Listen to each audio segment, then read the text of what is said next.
Present చిన్న నుంచి పెద్ద వరకు కూడా ప్రతి ఒక్కరు మోకాళ్ళ నొప్పులతో ఎక్కువగా బాధపడుతున్నారు. సో, ఆక్యుపంక్చర్ ట్రీట్మెంట్‌లో అసలు ఇన్‌స్టంట్ రిలీఫ్ అనేది వస్తుందా సార్? తప్పకుండా వస్తది. ఇన్‌స్టంట్ రిలీఫ్ అనేది మనకి అక్యుపంక్చర్‌లో there are so many points. Each మెరిడియన్‌లో మనకి ఒక ఆహ్, అంటే సెపరేట్ సెట్ ఆఫ్ పాయింట్స్ ఉన్నాయి. జీ క్లెఫ్ పాయింట్స్ అంటే ఎనర్జీ మనకి ఆ పాయింట్‌లో ఏదైనా అక్యూట్ ప్రాబ్లమ్ ఆ పాయింట్స్‌తో తగ్గుతది. సపోజ్ లంగ్ 6 పాయింట్ అస్తమా ఉంది. స్టాటస్ అస్తమాటికస్ అంటాం. పేషెంట్ ఇట్లా రొప్పుతా ఉంటాడు. వాళ్ళు ఇట్లా స్లాంట్ ఇట్లాగే కూర్చుంటారు. వాళ్ళు స్ట్రెయిట్ కూడా కూర్చోలేరు వాళ్ళు. సో, పడుకోలేరు. ఈ పొజిషన్‌లోనే రొప్పుతా ఉంటారు. అప్పుడు ఒక నీడిల్ మేము లంగ్ 6లో ఇట్లా ఇన్సర్ట్ చేయగానే ఆహ్, పేషెంట్ ఫ్రీ అయిపోతాడు. అట్లా ప్రతి దాంట్లో మనకి యాక్యుపంక్చర్ పాయింట్స్ రిలీఫ్ కోసం, ఇన్‌స్టంట్ రిలీఫ్ కోసం చాలా చక్కటి పాయింట్స్ ఉన్నాయి. వాటిని జీ క్లెఫ్ట్ పాయింట్స్ అంటాం. అడ్రినాలిన్ ఇంజెక్షన్ కానీ, అలా అలోపతిలో అడ్రినాలిన్ ఇంజెక్షన్ కానీ, అమోనోఫిలిన్ డ్రిప్ కానీ, డెకాడ్రాన్ డెరిఫైలిన్ ఇంజెక్షన్స్ కానీ ఇస్తే కూడా అట్లీస్ట్ ఒక 3 to 5 మినిట్స్ అయినా పడుతుంది పేషెంట్‌కి ఆ స్టాటస్ అస్తమాటికస్ నుంచి మనం రిలీఫ్ ఇవ్వడానికి అలోపతిలో. కానీ by the time we insert the needle ఇట్లా దిగుతూనే పేషెంట్ ఫ్రీ అయిపోతాడు. సో, అట్లాంటి పాయింట్స్ జీ క్లెఫ్ట్ పాయింట్స్ అంటాము. ఎమర్జెన్సీస్ని ట్రీట్ చేస్తే జింగ్వెల్ పాయింట్స్ అంటాము. అట్లా అక్యుపంక్చర్‌లో there are so many sets of points. So, pain తగ్గించడం కాదు, యాక్యుపంక్చర్‌కి వచ్చే వాళ్ళకందరికి కూడా పెయిన్ రాకుండా చేసే అవకాశం ఉంది. పెయిన్ ఇప్పుడు రిపీటెడ్‌గా మన మోకాళ్ళ నొప్పులు వస్తున్నాయి. మోకాళ్ళ నొప్పులకి రీజన్ ఏంటి? ఆ డీజనరేటివ్ ప్రాసెస్ ఎందుకు జరుగుతోంది అనేది దానికి మనం ట్రీట్ చేస్తాం అక్యుపంక్చర్‌లో. సో, పెయిన్ తగ్గడం అనేది ఇన్స్టెంట్‌గా మీరు అడిగినప్పుడు ఇన్స్టెంట్‌గా తగ్గే అవసరం ఉంది. అట్లాంటి చా అంటే నెసెసిటీ ఉంది. ఇమ్మీడియట్‌గా పెయిన్ తగ్గాలి అంటే points, there are so many points. Analgesic effect చాలా wonderful effect. That is the trump card of acupuncture. అంటే కొన్ని పాయింట్స్ పెట్టగానే మనకు మంచి రిలీఫ్ వచ్చేస్తుంది పెయిన్. అట్లాగే లోకల్ పాయింట్స్ తీసుకుంటాం, స్టిమ్యులేట్ చేయగానే ఇమ్మీడియట్‌గా ఇంప్రూవ్ అవుతుంది. బట్ మీరు అన్నట్టుగా ఆస్టియోఆర్థరైటిస్‌ని మోకాళ్ళ నొప్పుల గురించి మనం జనరల్‌గా మాట్లాడుకుంటే ఇదివరకు పర్టికులర్ ఏజ్ తర్వాత స్టార్ట్ అయ్యాయి మోకాళ్ళ నొప్పులు. ఇప్పుడు చాలా యంగ్ ఏజ్‌లో కూడా మనం చూస్తూ ఉన్నాం. మీరు కరెక్ట్‌గానే అబ్జర్వ్ చేసి చెప్తున్నారు. ఇప్పుడు మేము కూడా మా అక్యుపంక్చర్ క్లినిక్స్‌లో కూడా చాలా ఎర్లీ ఏజెస్‌లో కూడా మనం చూస్తూ ఉన్నాం. ఇదివరకు కూడా ఎర్లీ ఏజ్‌లో 21-27 మధ్యలో ఏమైనా పేషెంట్స్‌కి నొప్పులు స్టార్ట్ అయినాయి. ఒక మోకాళ్ళ నొప్పులు కాకుండా కీళ్ళ నొప్పులు ఉంటే కనుక అది జనరల్లీ 21 ఏజ్‌లో స్టార్ట్ అయ్యేది రుమటాయిడ్ ఆర్థరైటిస్‌కి ఛాన్సెస్. రుమటాయిడ్ ఆర్థరైటిస్ ఆర్ఏ అంటాము. రుమటాయిడ్ ఆర్థరైటిస్ కీళ్ళ వాతం అది ఆ ఏజ్‌లో ఎర్లీ ఏజ్‌లో స్టార్ట్ అవుతుంది. It will not wait up to 30-35 years. Otherwise ఆస్టియోఆర్థరైటిస్‌ని డీజనరేటివ్ ప్రాసెస్ ఏదైతే ఉందో మోకాళ్ళ నొప్పులకి మనం సర్జరీస్ చేసుకుంటాం జనరల్లీ. కాళ్ళ అరుగుదల అయిపోయిన తర్వాత. సో, ఆ problem generally 35 in females, 40 in males. దాని తర్వాత మెల్లిగా స్టార్ట్ అవుతుంది. ఇది ఎందుకు జరుగుతుంది అంటే మేమేమంటామంటే అలోపతిలో it is a degenerative process, it is an aging process అంటాం. బట్ అక్యుపంక్చర్‌లో అది ఎందుకు జరుగుతుందో ఆ ఏజ్‌కి ఎందుకు వేర్ అవుట్ అవుతుందో జాయింట్ అప్పటి నుంచి డీజనరేషన్ ఎందుకు స్టార్ట్ అవుతుందో this is a clear cut idea.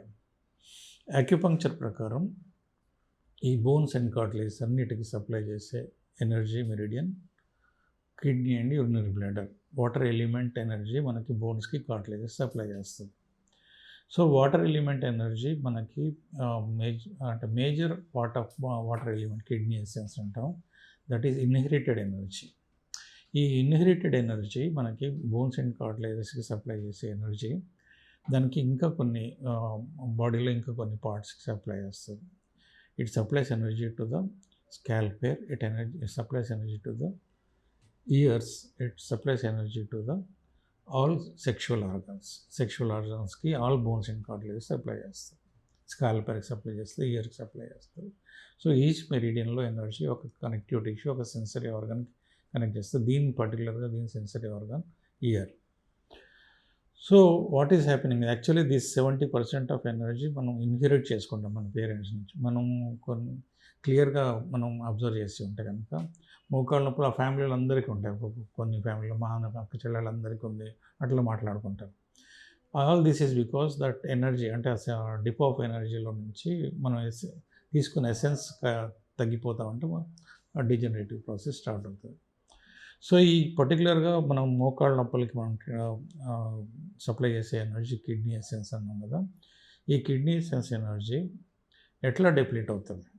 35 ఇయర్స్లో ఫీమేల్స్లో ఎందుకు స్టార్ట్ అవుతుంది, 40 ఇయర్స్లో మేల్స్లో ఎందుకు స్టార్ట్ అవుతుంది అంటే, పర్టికులర్ ఏజ్ వరకు అంటే అడోలసెంట్ ఏజ్ వరకు మనకి ఈ డిపో ఆఫ్ ఎనర్జీలో నుంచి ఎనర్జీ మనకి ఆల్ బోన్స్ అండ్ కార్టిలేజ్కి, ఇయర్స్కి, స్కాల్పేర్కి సెక్షువల్ సప్లై చేస్తుంది. బట్ అడోలసెంట్ ఏజ్లో సెక్షువల్ యాక్టివిటీ స్టార్ట్ అవుతుంది. సెక్షువల్ యాక్టివిటీ స్టార్ట్ అయినప్పుడు ఏమంటే ఇంకా కొంచెం ఎనర్జీ అది కేటర్ చేయాల్సి వస్తుంది. అట్లాగే ఆఫ్టర్ 25 అప్రాక్సిమేట్గా 25 ఇయర్స్ అప్పుడు మ్యారేజ్ అవుతుంది. 25 ఫీమేల్స్, 30 మేల్స్, లేదా 25, 24 ఫీమేల్, 28 అంటే అప్రాక్సిమేట్గా ఆ ఏజ్లో మ్యారేజ్ స్టార్ట్ అయిన తర్వాత, మ్యారేజ్ అయిపోయిన తర్వాత ఇంకా ఎక్కువ ఎనర్జీ సెక్షువల్ యాక్టివిటీ ఇంకా పెరుగుతుంది కనుక ఇంకా కొంచెం ఎనర్జీ, ఆ డిపోలో నుంచి ఎనర్జీ ఇంకా కొంచెం కేటర్ చేయాల్సి వస్తుంది. అట్లా చేసిన తర్వాత ఒక 5-10 ఇయర్స్లో మనకి డిపో ఆఫ్ ఎనర్జీలో డెప్లీషన్ స్టార్ట్ అవుతుంది. డెప్లీషన్ స్టార్ట్ అయినప్పుడు ఎక్కడైతే స్ట్రెయిన్ ఎక్కువ పడుతుందో, పర్టికులర్గా ఫీమేల్స్కి ఎక్కువ కూర్చొని నిలబడి మోకాళ్ళ మీద ఎక్కువ స్ట్రెయిన్ పడుతూ ఉంటుంది. సో ఆ మోకాళ్ళ మీద స్ట్రెయిన్ పడుతుంది కనుక వాళ్ళకి మోకాళ్ళ నొప్పులు స్టార్ట్ అవుతాయి. అట్లాగే జెంట్స్లో ఆఫ్టర్ 40 మనం వీటి మీద స్ట్రెయిన్ ఎక్కువ తీసుకున్న వాళ్ళకి డిజనరేషన్ స్టార్ట్ అవుతుంది because of the డెప్లీషన్ in the parent house. So దీనికి రీజన్ మనకు తెలుసు కనుక మనకి ఆ పర్టికులర్గా మనం మోకాళ్ళ నొప్పులు ట్రీట్ చేస్తున్నప్పుడు ఆ డెప్లీషన్ని మనం కవర్ చేయడానికి మనం ఇక్కడ ఎనర్జీని గషింగ్ చేస్తాం. లోకల్గా స్వెల్లింగ్ వచ్చి మనకి మెరిడియన్స్లో ప్రవాహం తగ్గిపోయి ఇంకా ఎనర్జీ లోపం స్టార్ట్ అవుతుంది. అక్కడైతే మనకి ఆ బోన్ దగ్గర డీజనరేషన్ స్టార్ట్ అవుతుంది. సో డీజనరేషన్ స్టార్ట్ అయినప్పుడు ఎడిమా, ఇన్ఫ్లమేషన్ అన్నీ ఉంటాయి. దాంతో ఏంటంటే మెరిడియన్స్లో లోకల్గా పోయే మెరిడియన్స్ కూడా ఎనర్జీ సప్లై చేస్తూ పోతాయి. వాటిల్లో కూడా ఆటంకం ఏర్పడుతుంది. ఆ లోకల్గా మనం ఆ బ్లాక్స్ క్లియర్ చేస్తాం కనుక అక్కడ ఎనర్జీ గషన్ అవుతుంది. అట్లాగే బోన్ అండ్ కార్టిలేజ్కి పేరెంట్ హౌస్ కిడ్నీ మెరిడియన్ కనుక కిడ్నీ మదర్ పాయింట్స్ తీసుకొని మనం ట్రీట్ చేస్తాం. K3, K1 జనరల్ తీసుకొని మనం ఆ కిడ్నీ ఎసెన్స్ మనం ఆ బోన్స్కి పెట్టేటట్టు చూస్తాం. లోకల్గా మనం ఎనర్జీని పునరావృతం చేస్తాము. ఎనర్జీ మజిల్స్కి, మజిల్ అండ్ టెండాన్స్కి ఇన్ఫ్లుయెన్షియల్ పాయింట్ మనకి GB34 పాయింట్, మళ్ళీ బోన్స్ అండ్ కార్టిలేజ్కి ఇన్ఫ్లుయెన్షియల్ పాయింట్ UB11 పాయింట్. ఇట్లా ఇన్ఫ్లుయెన్షియల్ పాయింట్స్, డిజిటల్ పాయింట్స్, మళ్ళీ తర్వాత లోకల్ పాయింట్స్ తీసుకొని పేరెంట్ హౌస్ నుంచి మనం అక్కడ ఎనర్జీని గషింగ్ చేస్తాం. కనుక ఎప్పుడైతే ఎనర్జీ గషింగ్ అవుతుందో ఎనర్జీ డిమాండ్ మీట్ అవ్వక డీజనరేషన్ స్టార్ట్ అవుతుంది.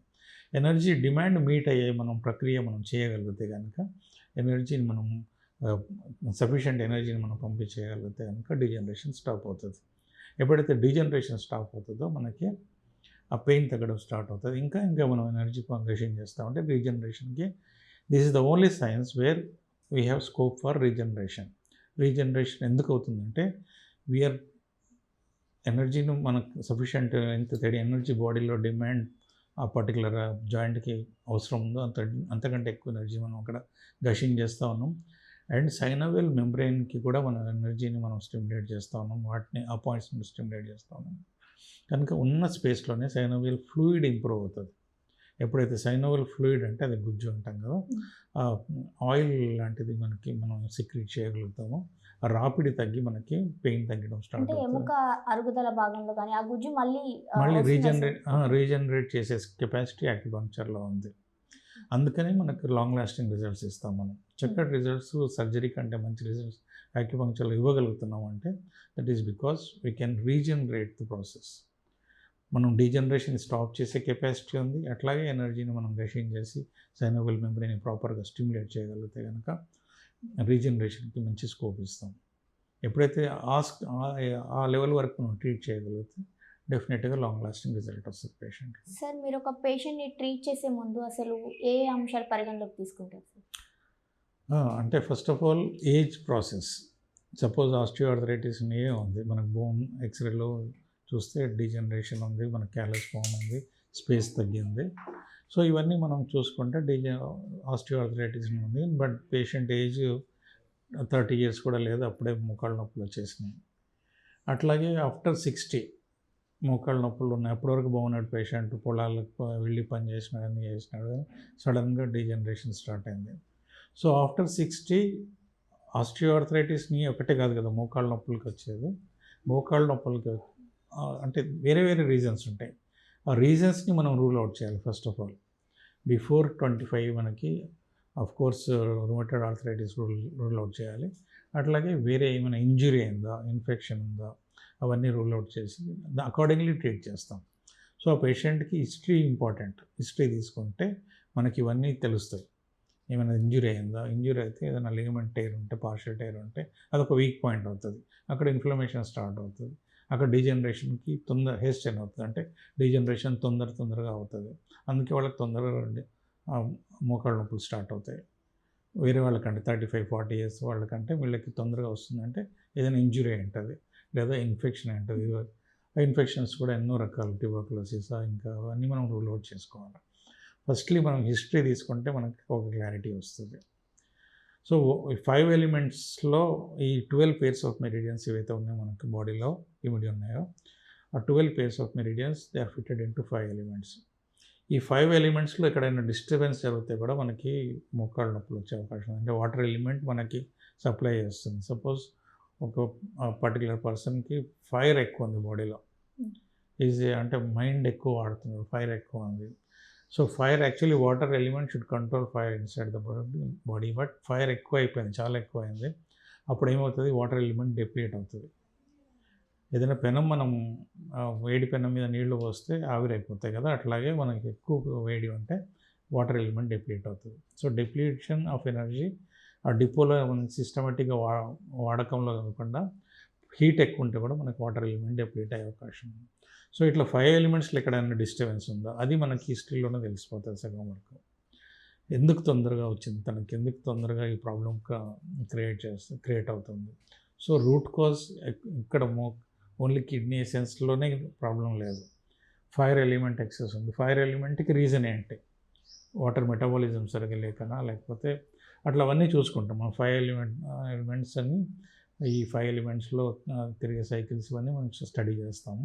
సో 5 ఎలిమెంట్ లెవెల్లో మనం అక్యుపంక్చర్ మనం చేయగలిగితే మోకాళ్ళ నొప్పులకి లాంగ్ లాస్టింగ్ రిజల్ట్ ఇచ్చే అవకాశం ఉంది. ఎందుకంటే రూట్ కాజ్ స్ట్రేట్ అవుతుంది. అక్కడ ఆ డిపో ఆఫ్ ఎనర్జీలో నుంచి ఎందుకు లాస్ అవుతుంది దాన్ని కరెక్ట్ చేస్తాం అక్కడ. Otherwise depot of energy ageing ప్రాసెస్లో మనకి న్యాచురల్గా డిప్లీట్ అయ్యి మనకు వస్తున్న ప్రాబ్లం. బట్ దాన్ని మించి ఏమైనా ప్రాబ్లం ఉంటే కూడా మనం కరెక్ట్ చేసే అవకాశం ఉంది. సార్ మోకాళ్ళ నొప్పులు ఒక్కొక్కరిలో ఒక్కొక్క కారణం చేత వస్తుంటాయి కదా, సో ఒక పేషెంట్ని మీరు ట్రీట్ చేసేటప్పుడు ఎన్ని సెషన్స్లో చేస్తారు సార్? కారణం ఇప్పుడు అంటే బాగా సివియర్గా రేపటి రోజున సర్జరీ అవసరం ఉంది అంటే 3rd grade 4th grade arthritis ఉంది, వాళ్ళకి మనము 20 సిట్టింగ్స్ ఒక కోర్స్ అండి అక్యుపంక్చర్లో. 20 సిట్టింగ్స్ ఒక నెలలో 20 సిట్టింగ్స్ ఇస్తాము. అట్లా ఒక 4 months పట్టవచ్చు. అదర్వైజ్ ఇంకా ఎర్లీగా వచ్చేసినారు అనుకోండి, ఉట్టి మోకాళ్ళ నొప్పులు 1st grade 2nd gradeలోనే పెయిన్ ఇబ్బందితో వచ్చినారు, వాళ్ళు ట్రీట్మెంట్ అక్యుపంక్చర్ గురించి తెలుసుకొని ముందే వచ్చారు, వాళ్ళకి ఇంకా తొందరగా రిజల్ట్ ఇవ్వచ్చు మనం. డీజనరేషన్ ప్రాసెస్ ఎంతలో తగ్గుతుంది అండ్ మనకి ఆ రీజనరేషన్కి స్కోప్ మనం ఎంతవరకు ఇవ్వగలుగుతాం దాని మీద ఆధారపడి ఉంటుంది. 3-4 నెలల్లో మనం అక్యుపంక్చర్లో మోకాళ్ళ నొప్పులు చాలా మంచి రిజల్ట్స్ ఇచ్చే అవకాశం ఉంది. మీ దగ్గరికి మోకాళ్ళ నొప్పులతో కానీ భుజాల నొప్పులతో కానీ వచ్చే పేషెంట్స్లలో ఎక్కువ మందిలో చూసిన సమస్య ఏంటి? అంటే ఫస్ట్ ఆఫ్ ఆల్ వాళ్ళు రాగానే అడిగేది ఏంటంటే మోకాళ్ళ నొప్పులు పూర్తిగా తగ్గుతాయి, అంటే వాళ్ళు తగ్గడం చూస్తూనే ఉంటారు, ఇది మళ్ళీ వస్తుందా. మేము చెప్పినట్టుగా ఒక 3 to 4 కోర్సెస్ అని చెప్పామనుకోండి, ఆ 4 కోర్సెస్ వాళ్ళు చేసుకోగలిగితే లైఫ్లో మళ్ళీ ఆ డీజనరేటివ్ ప్రాసెస్ స్టాప్ అవుతుంది. థియరిటికల్గా పాసిబుల్ అయితే ఉంటుంది, మళ్ళీ డీజనరేషన్ మళ్ళీ స్టాప్, అంటే మళ్ళీ క్యాలస్ ఫామ్ అయ్యి మళ్ళీ స్పేస్ తగ్గేది.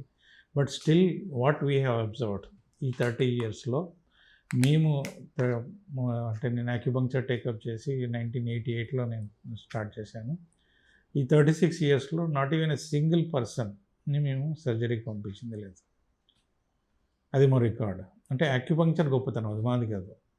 రేపటి రోజున సర్జరీ ఉంది, వాళ్ళు భయపడి వచ్చేసినారు, అక్యుపంక్చర్ చేసుకున్నారు, అట్లాంటి పేషెంట్స్ కూడా ఇప్పటివరకు మళ్ళీ సర్జరీకి పోవాల్సిన అవసరం పడలేదు. మా దగ్గరికి వచ్చిన వాళ్ళు ఇంతవరకు మోకాళ్ళ నొప్పులతో వచ్చిన వాళ్ళు ఎవ్వరికీ సర్జరీ అవసరం పడకుండా మేము చేయగలిగినాం. అంటే ఎంత శాతం సక్సెస్ రేట్ ఉందంటారు సార్? సక్సెస్ రేట్ అదే చెప్తున్నాను కదా!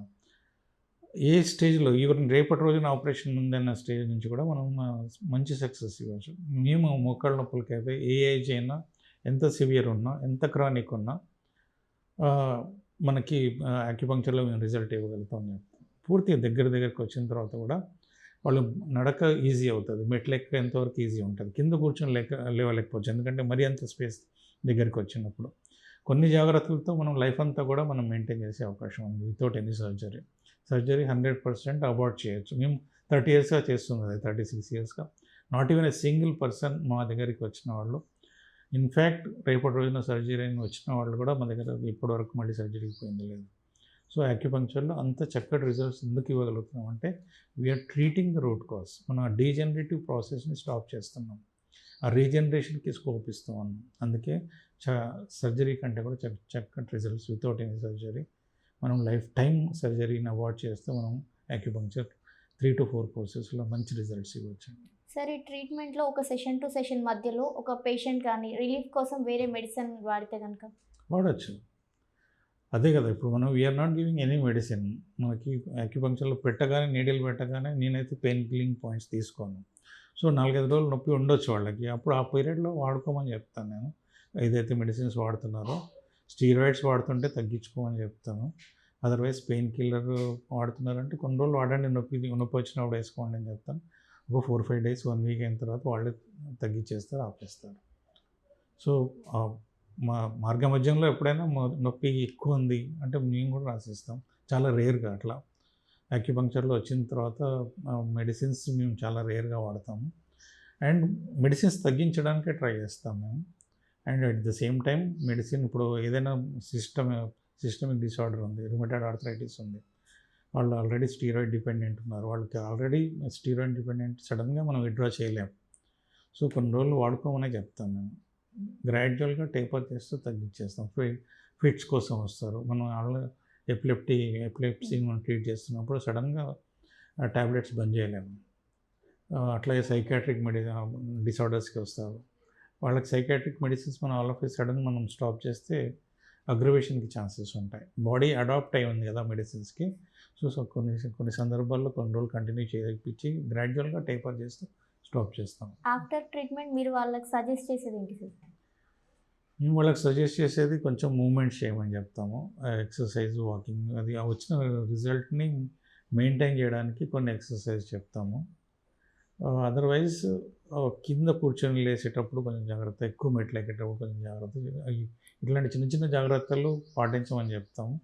అది చాలా సివియర్గా 4th grade ఉన్నప్పుడు మనం చేసేవి ఉంటాయి కనుక కొంచెంగా ఉంటే ఏం ప్రాబ్లం లేదు. They can go back to their work. And even sports personal కూడా మా దగ్గరకు వచ్చి మళ్ళీ వాళ్ళ గేమ్స్ మళ్ళీ ఆడుకోవడానికి మేము ప్రోత్సహిస్తాం.